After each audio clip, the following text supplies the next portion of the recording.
Greatest people ఎప్పుడు greatest గానే ఉండాలని లేదు. దూలగా ప్రవర్తించే వాళ్ళు కూడా ఉంటారు. వాళ్ళు రామ్ గోపాల్ వర్మ ఫస్ట్ వస్తాడు. ఆయన ఎందుకు గ్రేటెస్ట్? ఇండియాలోనే ది తోపెస్ట్ డైరెక్టర్ ఎవరన్నా ఉన్నారంటే రామ్ గోపాల్ వర్మ. ఈ రోజుకి నాకు అదే ఫీలింగ్. ఈ మీకు ఎంతమంది రాజమౌళిని తీసుకోండి, ఎంతమంది హీరానీలు తీసుకోండి, సత్యజిత్ రే తర్వాత నాకు ఇండియన్ సినిమా పనోరమాలో చాలా ఇష్టమైన director Ram Gopal Varma personal level. కానీ ఆయన చేసేటువంటి పనులు ఆఫ్ స్క్రీన్, మిగతా పర్సనల్ విషయాల గురించి ఎవరు మాట్లాడలే. ఆయన లైఫ్, ఆయన ఇష్టం, ఆయన విడాకులు, ఇవన్నీ ఆయన కథ. ఆయన అమ్మాయిలతో తిరిగాడా, అబ్బాయిలతో తిరిగాడా, ఆయన ఎవరిని సపోర్ట్ చేసి, ఇవన్నీ తర్వాత.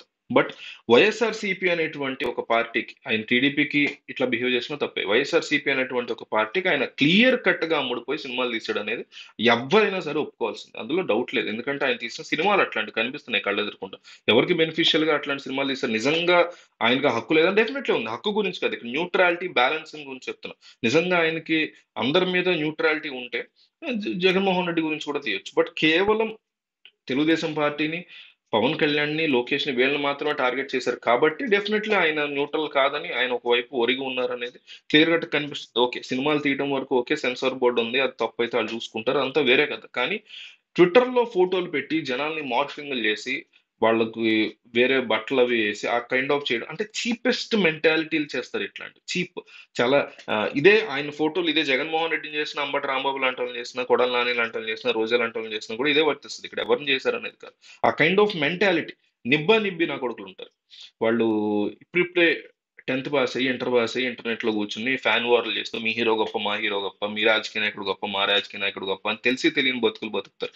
వాళ్ళు చేసేటువంటి ఒక చీప్ చీప్ దరిద్ర కొట్టు పనులు అనమాట. అంటే విన్స్ గిల్లిగా ఐడియా ఉన్నాడు మీకు? బ్రేకింగ్ బ్యాడ్ సినిమా తీసాడు, సారీ బ్రేకింగ్ బ్యాడ్ సిరీస్ తీసాడు, తర్వాత బెటర్ కాల్ సాల్ తీసాడు. అంటే నేను ఆ లెవెల్లో ఊహించుకుంటా.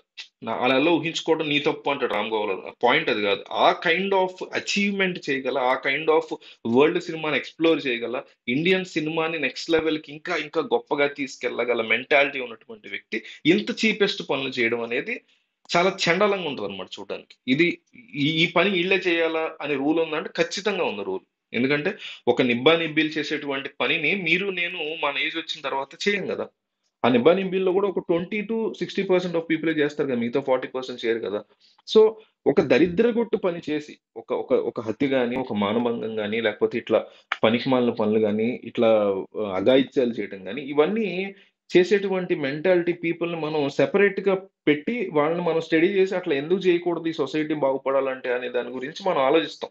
ఖచ్చితంగా సొసైటీ బాగుపడాలి, బెటర్మెంట్ అవ్వాలి అనే దానికోసం మన వంతు ఎంతో కొంత అందరం చేయాలి సహాయం.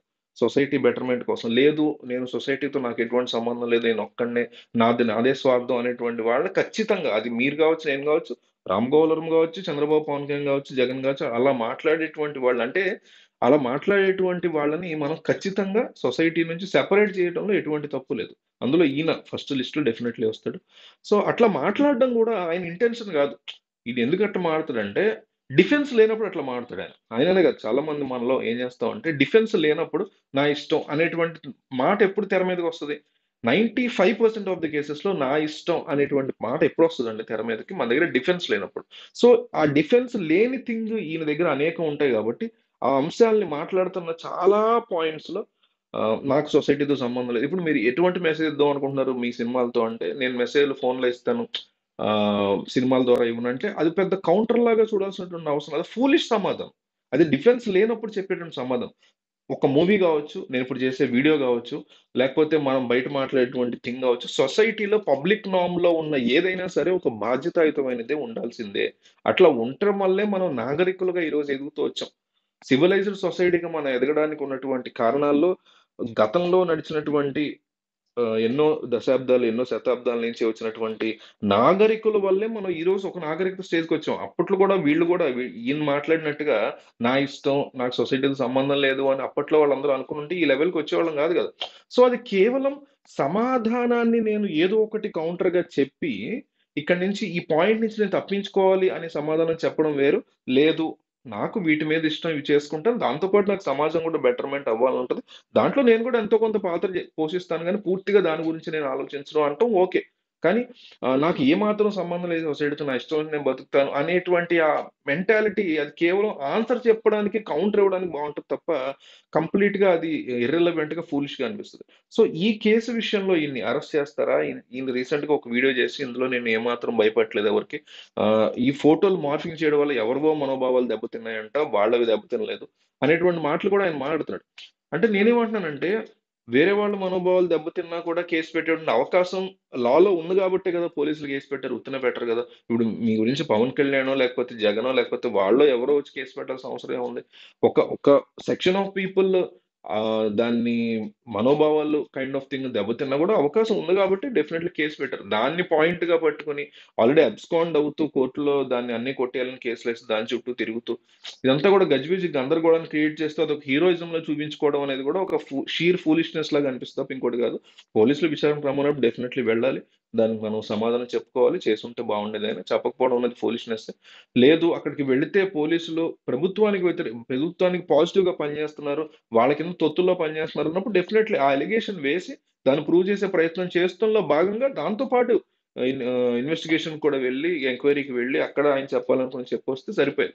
బట్ దీన్ని గూడా ఒక అవకాశంగా తీసుకొని దాన్ని గూడా ఒక ఇదిగా చేయడం అనేది foolishness. And on the other side party అంటే ఈ ప్రభుత్వం యొక్క కూటమి ప్రభుత్వం యొక్క కాన్సెప్ట్‌ని మనం ఒకసారి అబ్జర్వ్ చేస్తే వాళ్ళు గూడా మీకు ఆహ్, ముచ్చర్లలో ఒక సంఘటన జరిగింది. ఒక పాప చనిపోయింది. ఆ పాపని చేతబడులకు సంబంధించి చంపేశారా? ఇద్దరు పిల్లలు, ఆ పిల్లల్ని మానభంగం చేసి చంపేశారు అనేటువంటి సంఘటన చాలా వైరల్ అయింది.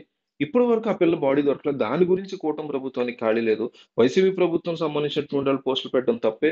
దాని మీద ఖచ్చితంగా అరెస్టులు చేయాలి. దాంతో పాటు టీడీపీకి సంబంధించిన వాళ్ళు కూడా అనేకం పెడుతూ ఉంటారు. వాటి గురించి ఏ రోజు కూటమి ప్రభుత్వం మాట్లాడట్లా. వాళ్ళ మీద ఎటువంటి అరెస్టులు చేయట్లా. మరి ఆ రకమైనటువంటి థింగ్ వీళ్ళు కూడా చేయకూడదు. గతంలో జగన్ ప్రభుత్వమే చేసింది ఇట్లా.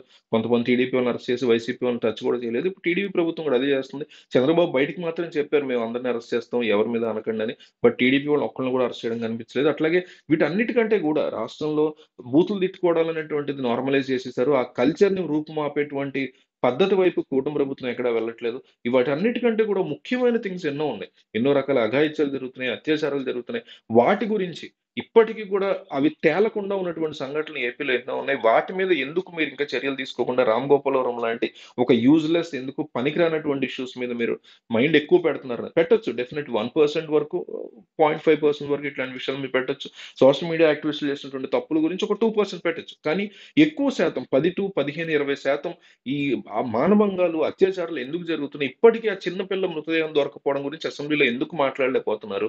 కనీసం ప్రతిపక్షాలైతే అసెంబ్లీకొచ్చి అట్లాంటి విషయాల్ని ఎత్తలేని చేతకానితనంలో ప్రతిపక్షాలుంటే, ప్రభుత్వ పక్షాలు కూడా ఇంతే చేతకానితనంతో ఆ పేరే ఎత్తట్ల. అంటే జనం ఎక్కడ ఎత్తకపోతే మేము గూడా మర్చిపోతాం. ఆళ్ళు మర్చిపోయారు గదా! హమ్మయ్య! జనం అనుకునేటువంటి పరిస్థితిలో ప్రభుత్వాలు ఎందుకున్నాయి? ఎందుకు ఈ రకమైనటువంటి చేతకానితనం నడుస్తుంది ప్రభుత్వాల్లో, ప్రతిపక్షాల్లో, ప్రజల్లో? బూతులు తిట్టుకునేటువంటి సంస్కృతిని రూపుమాపే కాన్సెప్ట్. ఎంతసేపు చట్టాలు చేసాం. చట్టాలు అమలు చేయలేని చేతకాని చట్టాలు మీరు ఎన్ని చేస్తే ఉపయోగం ఉంది? ఇంకా చేస్తున్నాం అంటున్నారు. ఇంకా చేయలే. అవి మీరు అమలు చేయగలరా? చేసినటువంటి చట్టాలను ఒకటి. రెండోది ఈ రకమైనటువంటి సంస్కృతి పిల్లల్లో ఇప్పుడు 13 ఏళ్ల పిల్లోడు ల్యాప్‌టాప్ ముందు, సిస్టమ్ ముందు కూర్చొని బూతులు తిడుతుంటే ఆడికి ఏ చట్టం గురించి తెలుసు? ఆడు దేన్ని వర్తిస్తే ఆడికి తెలిసిందల్లా ఆడికి ఇష్టమైన రాజకీయ నాయకుడినో, హీరోనో పొగుడుకోవడం. ఆడినెవడన్నా ఆ రాజకీయ నాయకుడినో హీరోనో తిడితే అవతలోడిని పచ్చి బూతులు తిట్టడం, ఆళ్ళ అమ్మని బూతులు తిట్టడం, ఆళ్ళ అమ్మని ఎల్ వర్డ్ యూజ్ చేసి తిట్టడం తప్ప ఆడికి ఇంకేం తెలీదు. సో, ఆ కల్చర్‌ని రూపుమాపే దిశగా ఏం అడుగులేస్తున్నారు ఈళ్ళు అనే దాని గురించి మాట్లాడడం మానేసి, ఈ పనికిమాలిన థింగ్స్ మీద పెట్టాల్సిన దానికంటే ఎక్కువ ఫోకస్ 2, 3 ఆహ్, బ్యాచెస్ ఆఫ్ పోలీసు వెతికి పట్టుకునే అంత క్రైమ్ రామ్ గోపాల్ వర్మ ఏం చేసాడు? అంత అంత ఏం కనిపిస్తుంది అక్కడ అందులో? అంటే ఒక గ్రడ్జ్‌తో చేసేటువంటి థింగ్ తప్ప పని కట్టుకొని చేసేదని చట్టం ఒక పరిధి వరకు ఇలాంటి వాళ్ళని శిక్షించి తీరాలి, వదలాలని ఎవరు అనట్లేదు గానీ, అవసరాన్ని మించి ఇలాంటి వాటి మీద పోలీస్ వ్యవస్థను ఉపయోగించడం కూటమి ప్రభుత్వం తప్పు. ఎంక్వైరీకి రమ్మన్నప్పుడు రాకుండా తప్పిసి తిరగడం ఈయన తప్పు. 2 వైపులా చాలా క్లియర్ కట్‌గా తప్పులు కనిపిస్తున్నాయి. దీని గురించి మీకేమనిపించిందో కామెంట్ చేయండి.